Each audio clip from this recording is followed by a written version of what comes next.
Pada kesempatan kali ini kita akan membahas tentang pasal 138 Undang-Undang PT. Ya, pasal ini berbicara mengenai pemeriksaan terhadap perseroan. Ya, pasal ini ya uniknya itu jarang sekali dipakai dan dimanfaatkan sebagai celah hukum oleh para pihak-pihak yang memiliki kepentingan. Tahu dari mana saya bisa bilang seperti itu? Karena ketika pertama kali ya dulu saya mengajukan permohonan pemeriksaan terhadap perseroan di Pengadilan Negeri Jakarta Pusat loh ini. Ini Jakarta Pusat, senternya sengketa bisnis ya, pengadilan niaga juga paling besar dan paling ramai kasusnya untuk PKPU dan juga kepailitan juga di sana. Ya, PN Jakarta Pusat itu kebingungan. Ya. Dalam arti mungkin mereka pernah terima tapi karena sudah lama tidak menerima hal seperti ini, mereka nggak familiar sehingga saya sebagai pengacara dari pemohon harus kembali mengingatkan pasalnya di mana dan syarat-syarat pengajuannya gimana. Dan pengacara lawan pun mengalami kesulitan untuk memahami natur permohonan dari pasal 138 ini. Sampai akhir pun ketika putusan sudah jatuh, mereka melakukan kasasi. Ya. Dan prinsipalnya mereka sampai hari ini masih merasa mereka digugat oleh pihak pemohon, oleh kita. Ya. Jadi karena para hakim-hakimnya sendiri juga tidak seluas ketika mereka menangani perkara biasa atau perkara PKPU dan kepailitan, dan juga pengacara lawan pun nggak familiar, masih mengira ini suatu gugatan yang ketika putusan itu putusannya harus dipenuhi dengan membayar ganti rugi.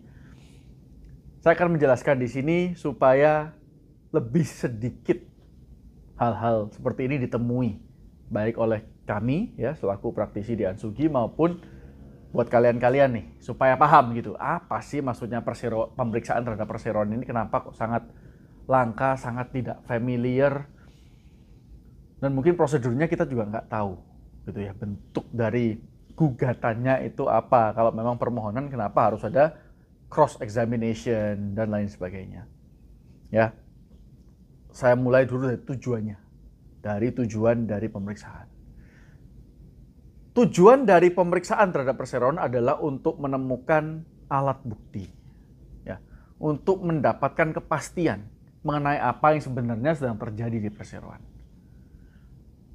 Kalau kita berperan sebagai pemegang saham, baik itu mayoritas maupun minoritas, karena secara hukum dan secara praktek pada umumnya kewenangan itu, pengurusan perseroan itu jatuh di tangan direksi, maka kita ini sebagai pemegang saham tidak tahu menahu mengenai what's actually going on within the company. Apa yang sebenarnya terjadi di dalam perusahaan tersebut. Contoh ketika direksi memutuskan untuk membeli suatu aset yang besar. Seperti yang telah kita bahas kemarin, direksi kalau mau mengambil keputusan yang menyangkut aset yang nilainya 50% atau lebih dari kekayaan bersih perseroan, makanya harus RUPS. Artinya juga apa? Artinya ketika transaksi ini menyinggung sesuatu yang di bawah nilai nominal 50% dari kekayaan bersih tersebut, maka direksi kan nggak perlu izin. Nah, disinilah di mana para pemegang saham itu seringkali berada di area yang kabur, ya, area yang kabur dalam segi visi penglihatannya, dia nggak tahu. Agak abu-abu gitu lah, ya, abu-abu bukan di sini bukan kayak moral gray area atau enggak, bukan. Tapi lebih ke arah mereka tidak tahu menahu mengenai apa yang terjadi tentang transaksi-transaksi yang di bawah 20%, tapi mungkin compound di bawah 50%, tapi compounding. Mungkin transaksi 20%, 30%, 10%, 5%, tapi dilakukan terus-menerus, di mana hal itu wajar karena itu juga dalam wewenang direksi. Ya, direksi nggak salah, belum terbukti paling tidak. Tapi ada dugaan-dugaan, kecurigaan yang muncul karena kita nggak tahu. Ya. Contoh dividennya yang dibagikan biasanya 1M, tahun kedepannya 1,2, tahun kedepannya lagi 1,4, tiba-tiba turun ngedrop jadi 500 juta. Pasti ini kan akan menimbulkan sebuah pertanyaan. Ya. Nah, ketika kita minta datanya sama direksi dan kita mungkin terima datanya tapi nggak percaya atau data yang diberikan tidak lengkap dan lain sebagainya, ya, dan ketika kita minta klarifikasi ternyata klarifikasi tersebut tidak diberikan, maka kita dapat mengajukan yang namanya pemeriksaan terhadap perseroan. Tetapi nggak mungkin dong kita istilahnya setiap kuartal atau setiap tahun mengajukan pemeriksaan terhadap perseroan ke pengadilan negeri. Karena ini juga merupakan proses hukum yang cukup melelahkan, cukup panjang ya. Sidangnya sendiri bisa 3 bulan, belum kalau nanti dikasasi. Kalau nggak dikasasi pun kita harus melakukan pemeriksaan sekaligus presentasi terakhirnya 3 bulan.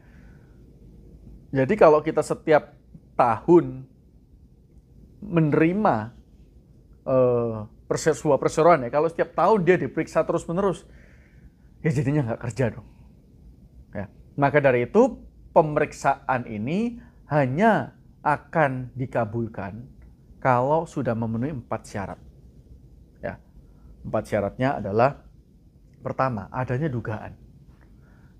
Dugaan bahwa perseroan atau direksi dan komisarisnya itu melakukan perbuatan-perbuatan curang atau melawan hukum yang merugikan kepentingan kita.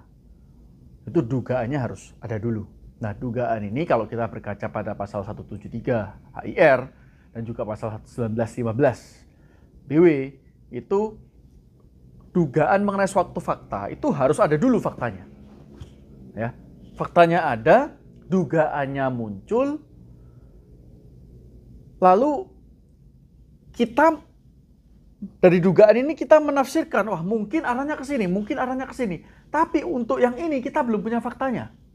Ya, fakta muncul dugaan A bisa berkembang ke B, tapi untuk yang B ini kita nggak punya faktanya. Nah, untuk mendapatkan B ini kita adakan pemeriksaan. Ya, jadi dugaan meskipun sebenarnya dugaan itu sebagai alat bukti yang sah, tapi kan dugaan ini kalau kita nggak punya B-nya, kita nggak bisa gugat. Ya.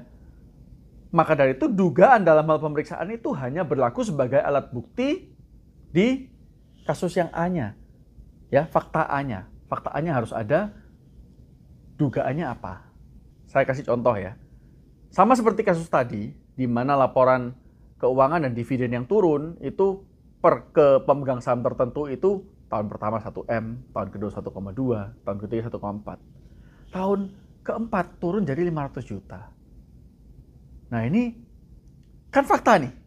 Ada kenaikan yang bertahap dan sehat, lalu tiba-tiba ada penurunan yang cukup signifikan. Ini fakta. Dugaannya adalah, wah bisa jadi uangnya dimainkan. Ya, atau bisa jadi direksi tidak bijak dalam mengambil keputusan. Tidak sesuai dengan maksud tujuan perseroan. Melakukan transaksi tanpa izin RUPS, yang dimana seharusnya dia izin. Nah, dari situ, dari dugaan ini akan muncul dugaan seperti tadi ya, banyak kali. Permainan-permainan yang mungkin timbul. Tapi faktanya kan kita nggak punya. Gimana caranya punya kalau seluruh pengurusan dipegang sama direksi? Kita dikasih laporan pun sesuai atau enggak, dimasak atau enggak laporannya kita nggak tahu. Ya. Jadi bukti bahwa ada penurunan penerimaan dividen ini, ya, yang terus menjadi dugaan adanya permainan, ya kan? Ke sini, lalu permainannya seperti apa, tapi kita belum punya faktanya. Ini saja sudah cukup. Dengan pembagian dividen yang tiba-tiba menurun drastis. Atau malah tidak ada dividen sama sekali.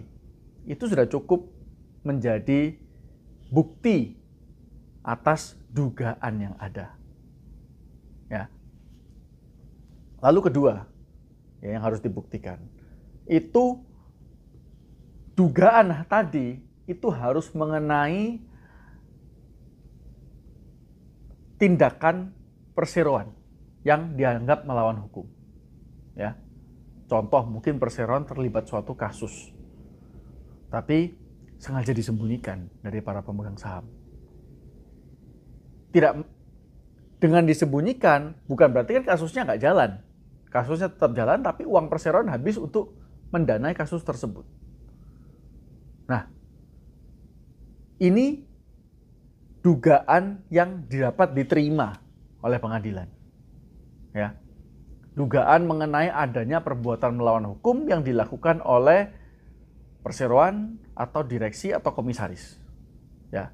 Bisa jadi untuk direksi, bisa jadi main ya, main misalnya terima banyak kickback dari supplier, ya, harganya lebih mahal tetap dibayar karena dia secara personal dapat kickback, duit. Lalu komisaris misalnya lalai melakukan pengawasan, ya, sehingga direksi ini dapat terus-menerus melakukan aksinya. Nah, ini kita bisa jadikan syarat kedua, ya. Jadi pertama itu dugaan atas apa? Atas adanya perbuatan melawan hukum yang dilakukan oleh direksi, dewan komisaris ataupun perseroan itu sendiri. Lalu syarat ketiga itu harus ada kerugian, ya, yang menimbulkan kerugian bagi pemegang saham atau pihak ketiga tertentu. Contohnya merger, ya, sempat merger di tahun 2020. Lalu 2024 ketika supplier nagih, wah ini banyak 1001 alasan untuk nggak bayar. Ternyata baru tahu suppliernya ketika menagih, loh kantornya kok beda, namanya kok beda. Waktu ketika merger dulu apakah melewati prosedur yang formal, karena saya nggak pernah merasa tahu dan dipanggil. Padahal utang saya sudah ada dari dulu nih. Waktu itu PT-nya namanya masih lain. Nah, ini pemeriksaan dari pihak ketiga, bukti yang dapat dipakai, ya. Jadi harus ada dugaan mengenai perbuatan melawan hukum yang menimbulkan kerugian bagi pemegang saham atau pihak ketiga. Kalau pihak ketiga sesuai dengan cerita tadi, kalau pemegang saham ya sama ya kan, kita harusnya terima 1,6 misalnya dari track record yang tadi kan, tapi kita cuma terima 500 juta. Nah, ini sudah jelas kerugiannya. Lalu syarat keempat, pihak yang merasa dirugikan atau pihak yang pemohon ini ya, bertindak sebagai pemohon ini sudah melayangkan keberatannya atau pertanyaannya tersebut secara langsung terhadap perseroan. Sudah pernah menyurati secara formal, namun tidak dijawab atau jawabannya tidak memuaskan. Jadi 4 syarat ini, adanya dugaan mengenai perbuatan melawan hukum dari direksi, komisaris atau perseroan itu sendiri yang merugikan pihak pemohon, yakni pemegang saham dan juga atau juga kreditor, ya. Yang keberatan-keberatannya ini, dugaan-dugaan ini sudah, permintaan klarifikasinya sudah diajukan langsung terhadap perseroan. Namun ditolak.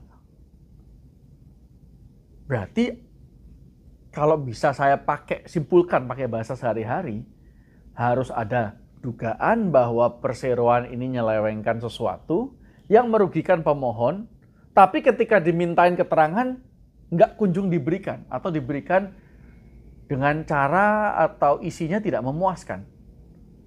Nah, ketika 4 syarat ini sudah terpenuhi, barulah kita bisa mengajukan permohonan tersebut kepada pengadilan negeri.